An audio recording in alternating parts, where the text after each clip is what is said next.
Hey there! Welcome to our video where we tackle a common problem faced by many Windows 11 users. So, picture this. You've got a hefty 200 GB .iso file on your NTFS HDD or SSD, filled with all your precious data files. Now, you suddenly realize you need to add a few more files to this massive .iso. But here's the catch: you want to do it without going through the hassle of extracting and recompressing the entire file. How do you solve this problem? Let's dive in. Now, the solution to our problem lies in understanding how .iso files work. When it comes to .iso files, adding new files is not as straightforward as we'd like it to be. The structure of .iso files is optimized for physical storage like CDs, with sequential access and no wasted space.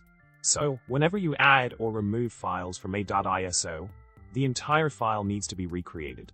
This is because each file's location within the .iso needs to be described at the beginning, which requires shifting all existing files. It's a bit of a hassle, but that's the nature of .iso files. In essence, adding files to a .iso file is no walk in the park. While more modern disk image formats like VHD or VMDK offer easier editing capabilities, they come with their own set of limitations. So, if you find yourself in a situation where you need to tweak that large .iso file, brace yourself for a recreation of the entire file. With that, we've unraveled the mystery behind adding files to a .iso without extracting it. Thanks for watching, and remember to like, subscribe, and drop a comment below with your thoughts.